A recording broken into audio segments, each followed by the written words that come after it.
Hi everybody! Just like I promised, I was going to go into the genetics that I have for my hamsters that I have so far. This is going to be a much longer video than most of my other videos. Might actually be the longest one yet.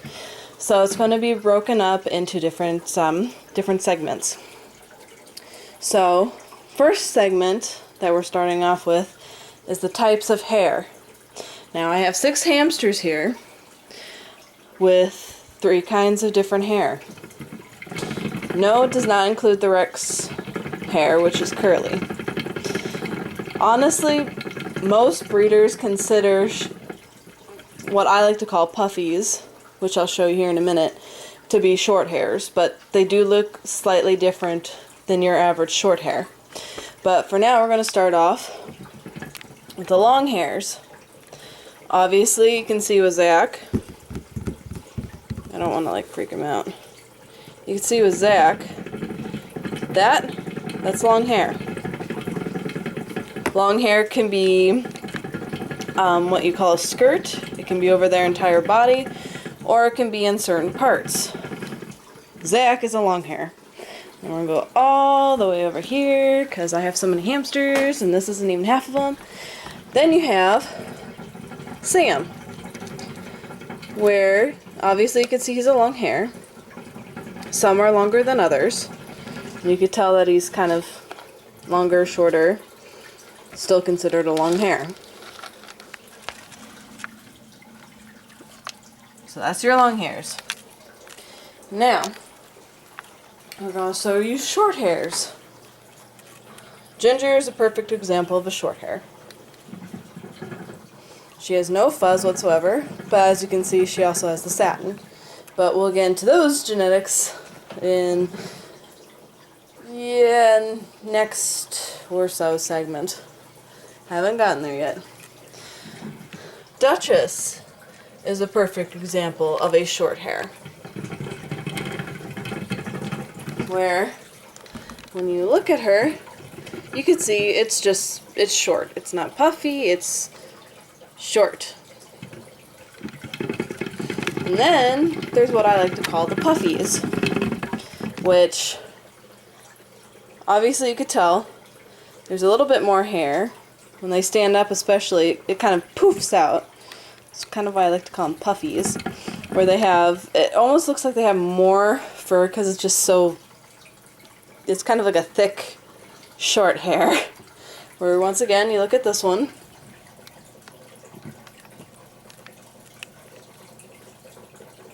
and then you look at hers. But hold still. You can see she's quite more puffy. Another example of this is Siri, one of the new hamsters that I got, who is also a puffy, where you can see quite longer hair than the average short hair. Still classified as short, but they're more poofy, as I like to call them. Just poofy. So, with that being said, you can kind of get a difference on certain short hairs. Majority of short hairs are like Ginger and Duchess. But then there are other kinds of short hairs that kind of look just puffy. They look rounder, and they're just puffy. Now I know she's not pregnant because the pet store that I got her from sells only female hamsters now. Whether or not they might have made a mix-up at some point in time, who knows. And then once again, you look at Peaches here, and you can see, like I said, short hair, but very poofy. Not long enough to be considered, obviously, a long hair, but not quite as short and less puffy as, say, Duchess or Ginger. So, that's going to be your first knowledge of all the hamsters that I have. They all normally range between, say, Duchess and Ginger hair, which is short, standard. The only ones that I have that are puffies, I like to call them, are Karen, Peaches, Siri, and I think that's actually all of them that are considered puffies.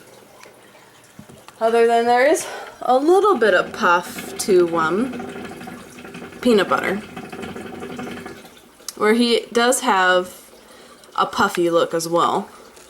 Not as puffy as, say, you know, Peaches or Karen or Siri, but there's still some kind of puff to him. You can still tell the difference. Mainly around his neck and parts of his butt that are poofy. So, that's going to be the different kind of hairs that you have, that I have in my hamster collection. Is, like I said, long hair, or I consider puffies, and your standard basic short hairs. So, with that being said, we're going to move on to the next segment. Hi everybody, we're on to the next segment. We're going to try and get Sean out of here. Sean, baby, come on. We're going to start off with him. Come on. Now, he is what you call a golden, but he isn't just a golden. He's a golden with what you call umbrous, which means he has kind of like a charcoal look to his fur that goes and trickles down. Sometimes with that you can have it be over their entire body. Other times it's just on their back, sometimes just on their face, their head. They're not quite sure if it's a fur type, a fur pattern, or so on and so forth. He also is a satin, but you can't really tell very well now because he's really old, but when he was young, you could tell that he was a satin. He had beautiful fur. And both satin and umbrous are dominant genes. Sheila, who obviously is not with us anymore, she was a yellow. She was banded and she carried the long hair gene. Reason why I know that is 6 to 4 months before her death, she actually grew a skirt, which is considered long-haired, because it was actually close to almost 1.5 inches of fur, so it was long, and so she actually didn't show that till almost till the day that she died, but you know, that happens. Anyways, Sean and Sheila also carried the black gene. I'm sure you're asking, how do you know they carried the black gene? Well, see if I can find Eloy in here. Eloy. Eloy is a black hamster. Now, I don't know how good their black genes were, like how many blacks I would have gotten from them, because honestly, I think from the very first litter that I ever had, either Sheila was so freaked out, or she carried the white belly gene, possibly her hamster babies died in her womb, or she ate them afterwards. I'm not entirely sure, but she only had 4. Now, hamsters on average don't have 4. That's actually a very weird low number. As it is, all the hamsters that I've had between 9 and 13 hamsters. The lowest for safe hamster pups, I would say, would probably be close to 5 or so. But normally they run a lot higher than 4, so I think something most likely happened in that, and I'm not sure why or how, but I haven't had any other problems with any of the breeding. As it is, like I said, I've had close to 9 to 13 pups per litter. But obviously you need 2 parents to carry the black gene. Like I said, obviously they had it, or Eloy wouldn't be here. So, with that being said, Sarah, who is also no longer with us, was Sean's daughter. Now, she carried the yellow gene from her mother, which even though the yellow gene is dominant, it's only dominant by gender link. Meaning, in order to get yellow males, you need to have a tortie female and a yellow male. And for females, you need to have a yellow mother. And Sheila was a yellow. So, Sarah was a yellow. However, she had Umbrus like her father, and she carried the satin gene. She carried it, but she didn't show it. It was almost a hidden trait. Once again, hamsters can be very difficult on trying to figure out what genes they actually carry versus what genes they themselves actually look like. And Sarah was a good example of that. Because if you look at Sam here, he is by no means a satin. By no means. He's actually a black, by the way. You could tell by his ears. Because for some reason, sometimes there's a mutation that sometimes can cause black hamsters to turn white.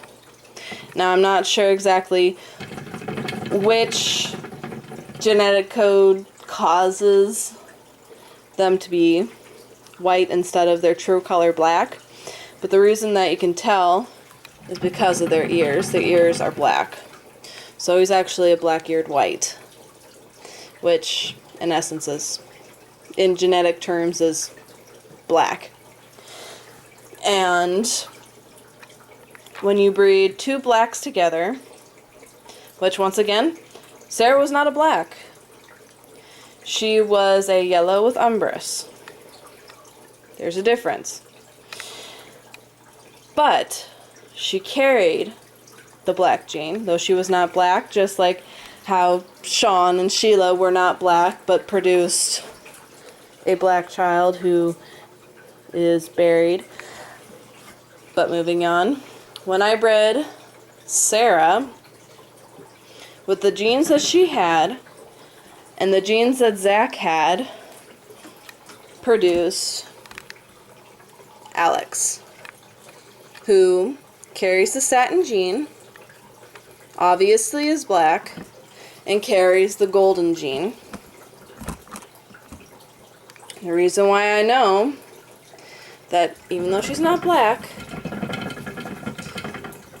she carries the golden gene because her pups, she had 3 goldens, which is, once again, dominant color that I'm still trying to breed out. So, the reason why hamsters have a tendency on going for or showing a different color than what they are is, like, for instance, if you have a black and a black, you'll get blacks. Even though it's a recessive gene, they're blacks. If you have a golden who carries the black gene, you breed them with a black hamster or another hamster that has the black gene, it will also produce at least some, if not all, black. And the reason that is because when you have two recessive genes that are the same, or a recessive gene that's more dominant than the first recessive gene, it will act as the dominant gene. Good example. When I bred Alex, who's a black that she got from both of her parents, gene-wise. The reason why I know that, once again, Sarah had 4 pups that were golden. The rest were all black. That tells you right there, black was the dominant color because it had 2 parents that had it. But anyways, when I bred Alex to Sam, who's a black-eyed cream, banded of course,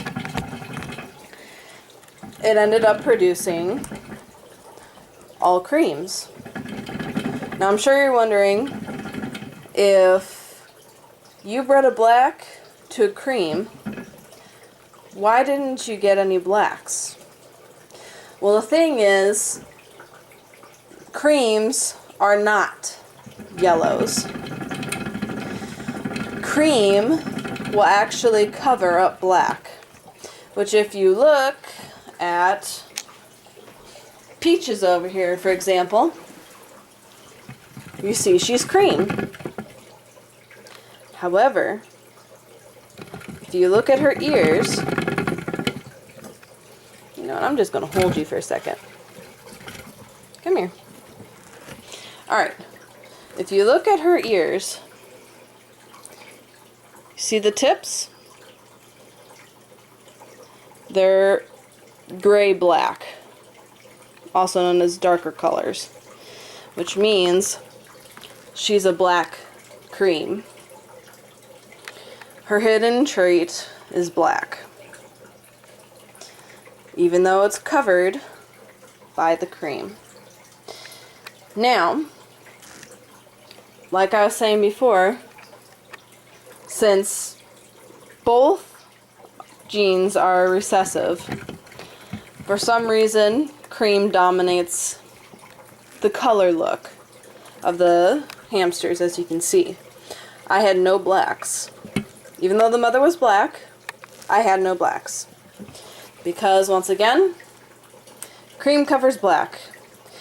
Now, if Alex had been a sable, I would have gotten different hamsters. In fact, I probably would have gotten closer to minx, which is a sable but with red eyes. A sable is pretty much cream mixed with umbrous. That's how you get a sable. Now, as I was saying before, you can see that she is a solid. Self-colored, but solid. There's no band on her. Where if you look at... I'm going to wake you again. I'm going to wake you up again. Come on. Where if you look at Eloy, for example, he is a black banded. Where, there we go. You can see he has a band. He's not a solid. Obviously, black is considered a self-colored, but it's not solid. She is a solid, which means most of her pups were actually solids because it's more of a dominant gene. Where their father, Sam, over in here, is actually a banded. Which, if you look, one of these, Cream Puff is a good example. Alright, he takes after his daddy, where he's obviously a cream, but he's also a band. You can see that obviously there's white in there, which makes him a banded. It's not a perfect band, but it's a band. And so, obviously, could these hamsters carry the band pattern? Sure they could.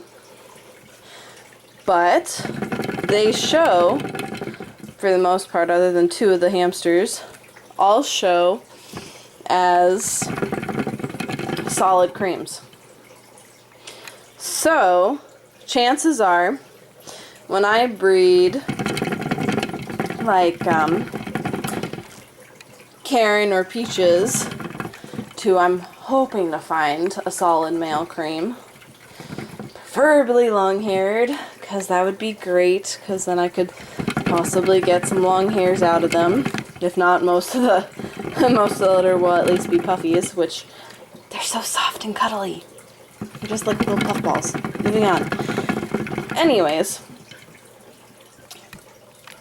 if I ended up breeding 2 more creams to these creams that were solid, chances are I'd probably get all solids, with a very slight chance of any other kind of pattern. Since this line especially with Sean, Sheila, Zach and Sarah, Alex and Sam, none of them have carried any kind of dominant spot gene. They haven't carried any unique genes like that. They've mainly just been bandids or solids, which honestly, solids are a lot safer to breed to avoid the white belly gene, because for some reason with banded, or especially the dominant spot, for some reason it's been linked to the white belly gene. So that's kind of the reason why I chose especially these hamsters to carry on the line, because honestly I actually kind of like the pure color. It looks pretty. And honestly, I can never get what are called perfect bands, where it's like a perfect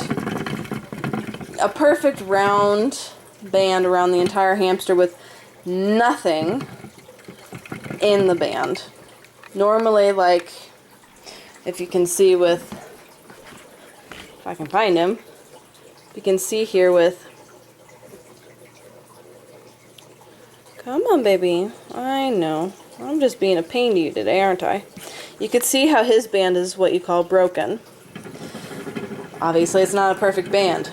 A perfect band, you would pretty much consider that show quality, because it's perfect, which obviously his is not, and all the hamsters that I've had that have been banded, they all have broken bands.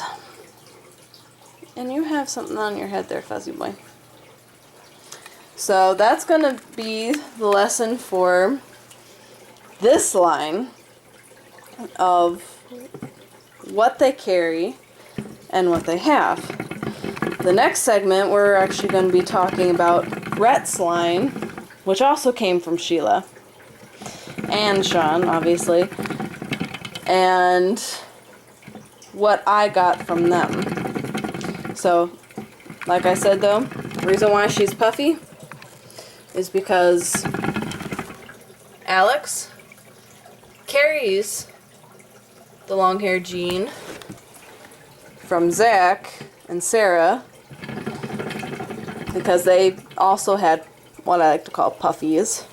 She was actually the only one that wasn't a puffy, but she carries it still, just not that great. But when she was bred to a long-haired, she produced mostly puffies. So, like I said, long-hair wise, that's how I got them, is breeding it in through the lines. Long hairs are a little bit harder to find.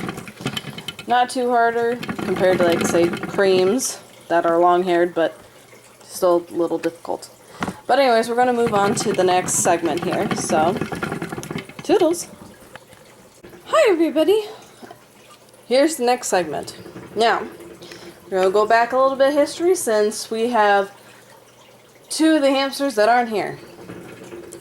Alright, from Sheila, she had the hamster pups, Sarah, Eloy, Rhett, and Max. This is Rhett's daughter, Gina. As you can see, Gina is black. Her mother carried the black gene even though she was a yellow. Reason why we know that she's a yellow? Well, first off, I actually did see the mother. And second off, you can see Gina here, or Ginger, who is a yellow. However, once again, she's not just a yellow, she's a yellow with umbrus.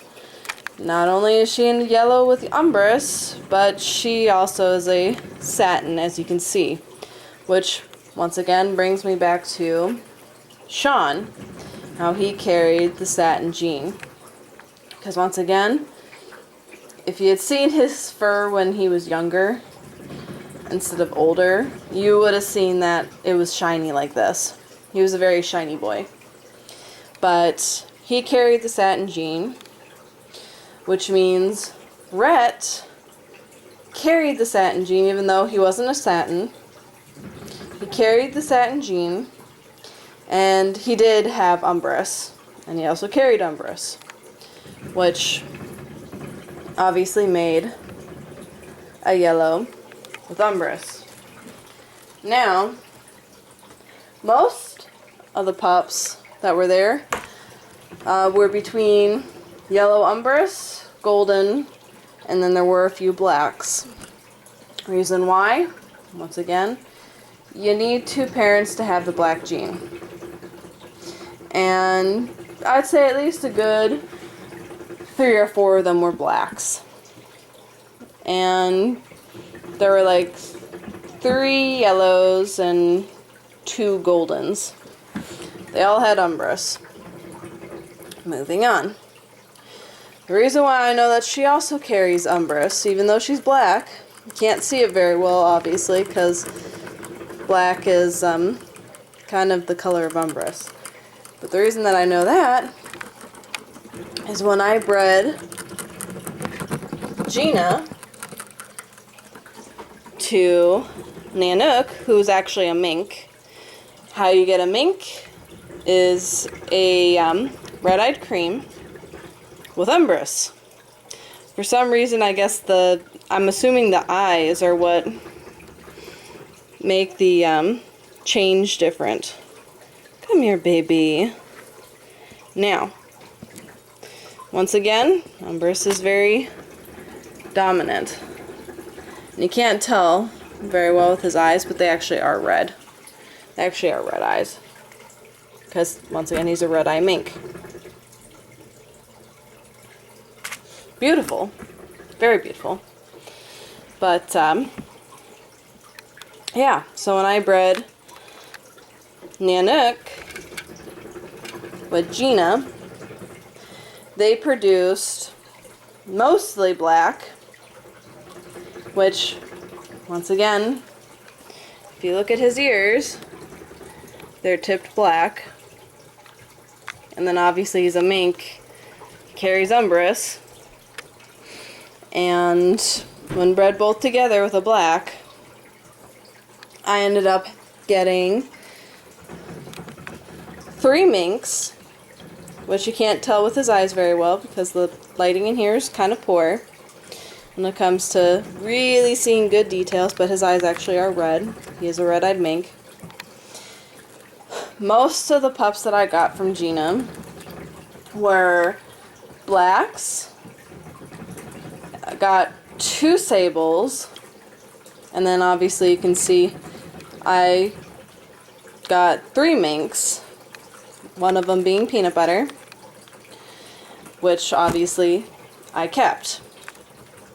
Now, peanut butter carries the long-haired gene, because like I said, he's kind of a puffy. You can kind of tell with his neck and if he ever moves, parts of his butt. And you could tell, once again, that there's a little bit of kind of long hair, though obviously classified breeder-wise is considered short hair, but I kind of like to give him an extra name because it's kind of fun.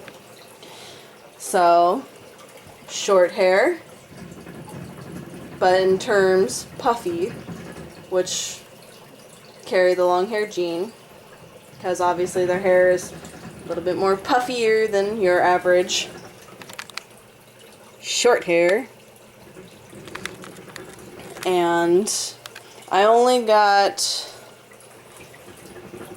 4 out of her litter that were puffies, and he just happened to be one of them. The reason why I actually picked him was because he was actually the prettiest of them all, and he was actually the biggest. But so we got the banded pattern here, which most of her pups actually were banded, because we had, once again, a banded and a banded together, produced mostly banded, though there were, like I said, the sables were solid. And even Peanut Butter is actually a banded, though most of his band has actually grown into pretty much almost one solid color, other than 2 little spots on the side, which used to be his band. So, with that being said, once again, he's a red-eyed mink. They carry the Umbrus gene. Most of her pups were either Charco or Sable, and then she had 3 minks.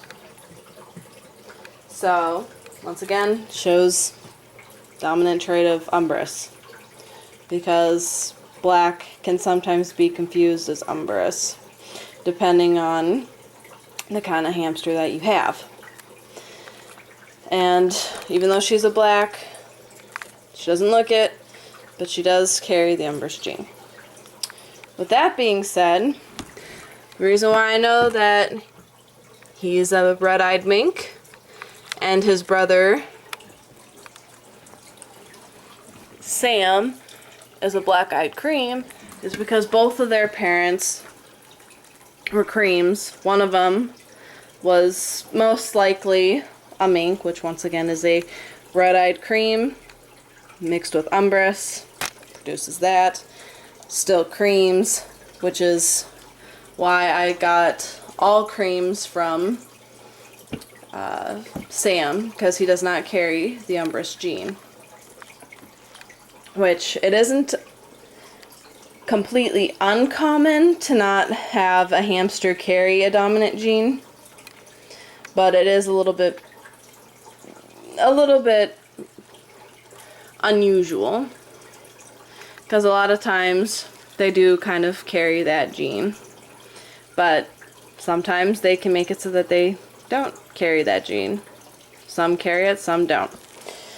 So with Peanut Butter here, once again you can see that he's a puffy, and like I said, my guess is because he's a puffy short hair versus your average short hair carries the longer hair gene, which Sheila also carried. At the end of her life, you could actually kind of see some long hair come from her skirt, but that doesn't necessarily mean that they'll always show it. So with that being said, we're going to move on to yet the next batch of hamsters. Hi everybody, and now we're on to the next family of hamsters, which is completely broken off from Sheila's line. This is a whole different line. This is actually Coco's line. Kind of my mom's first hamster.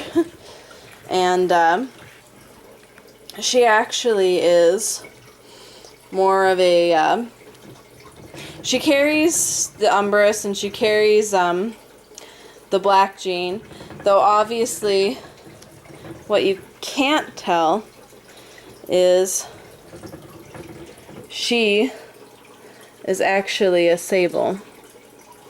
You can't really tell very well, but she actually is, or carries, the sable, which is cream. Once again, recessive gene. I'm sure you're wondering, how do I know that? Well, first off, let's see if we can find her. Kayla is a perfect example of a sable. Come here, baby. A perfect example. Now, if only she wants me to, like, allow me to pick her up, so I can kind of show you guys. Oh, that'll work. Come on. Hop in. Alright. You see her face. You see how she has cream around her eyes, around her nose, and a little bit on her butt? Can't tell very well because, obviously, the umbrus is covering it. Which, once again, you need a cream with umbrus to get a sable. Now, her eyes are black. She's not a red-eyed sable, so she's not a mink. She's just your average sable. But she's what you consider a perfect example of a sable, which is what I have. Obviously, she's short hair. She does not carry the long hair gene. She's as short as you can get. She's solid sable, which is normally what they are. And yeah, her temperament isn't as friendly as I would have hoped it to be, but once again, I had Smokey, who is also no longer with us, but he was actually a silver gray, long-haired, banded. Obviously, a lot of his pups were both dark grays, most likely because of the umbrus that Coco carried. And then you can also see Coco also carried, which is not uncommon, the golden gene. In fact, a lot of hamsters have it. Once again, he's golden with umbrus. You can see it even better with him than you could see with Sean. But once again, it can differ.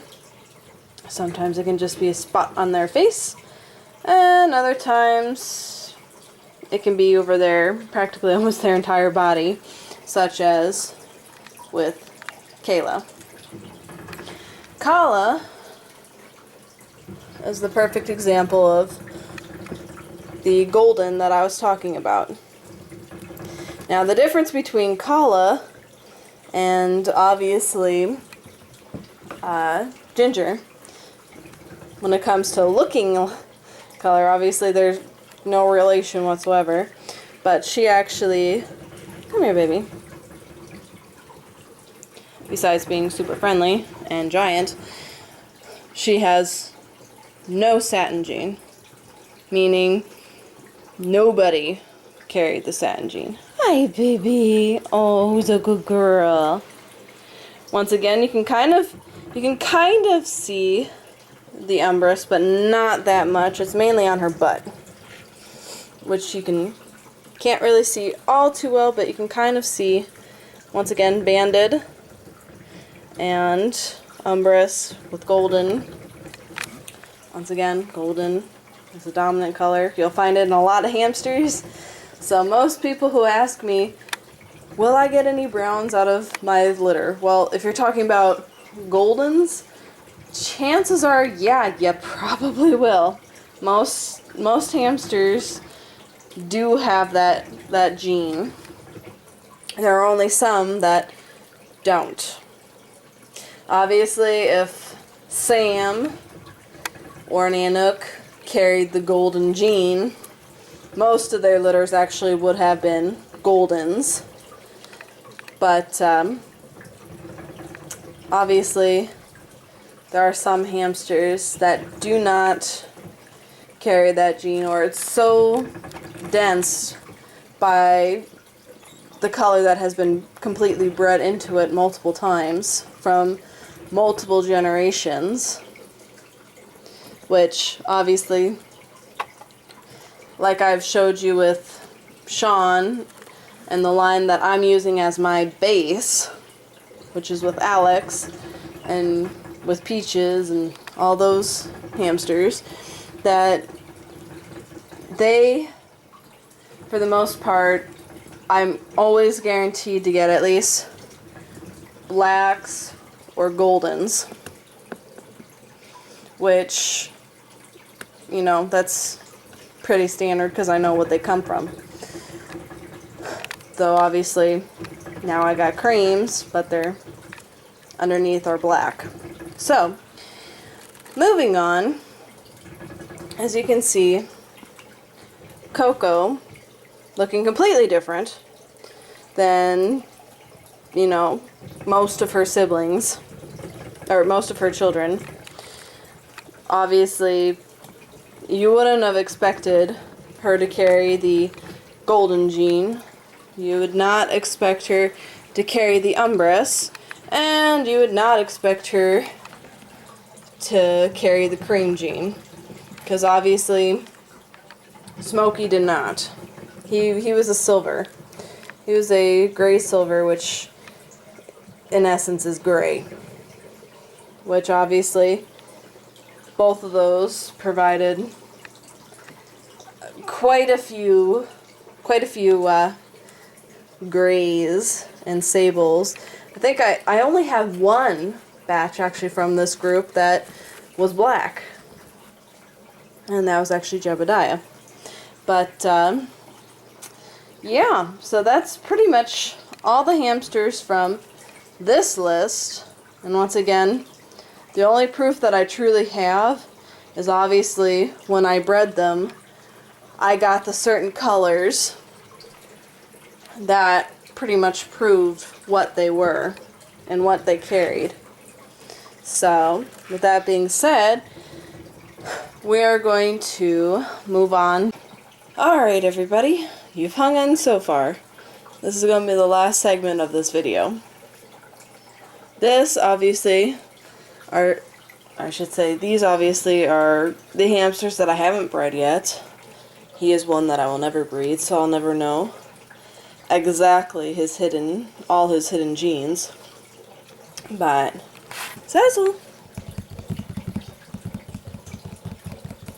Zazzle, I'm thinking is some kind of inbred mink.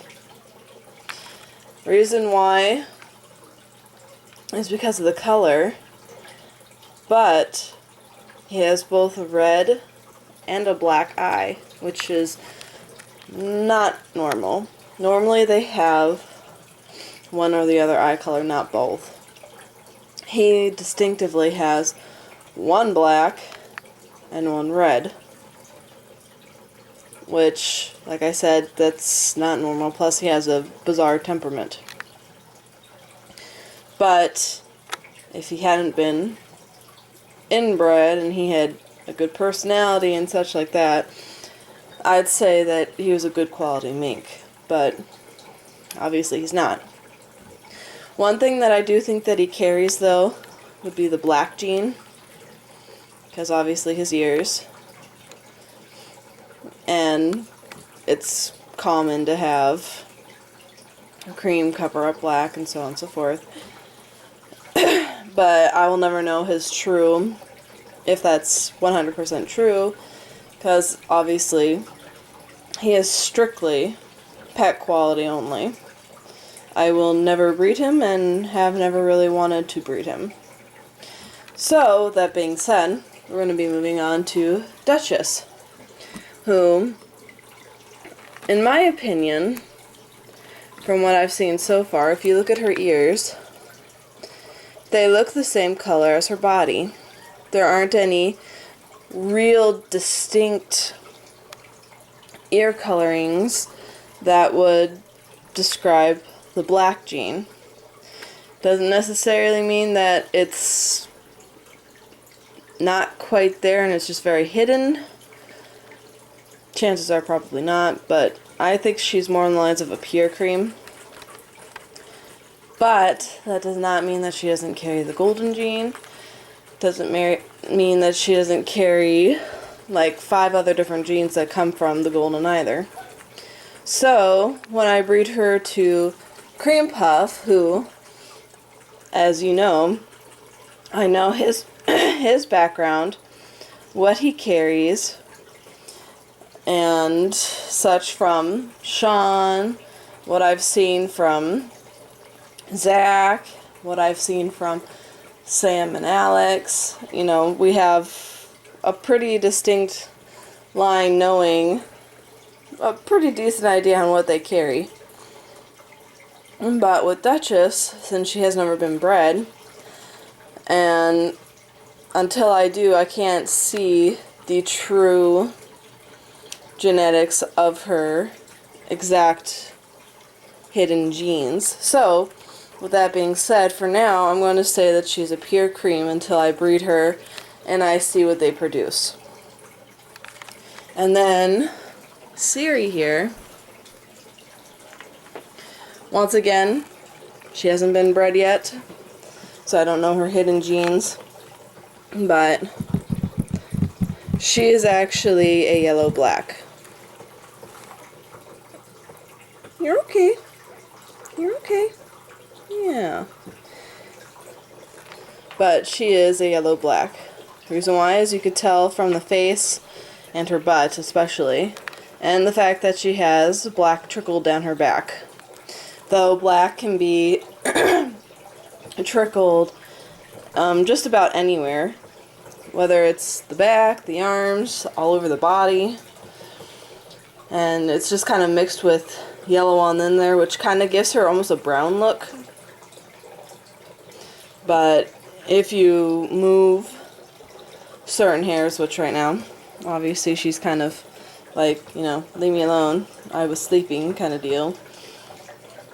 But her butt is yellow as well, and she's definitely got the black in her.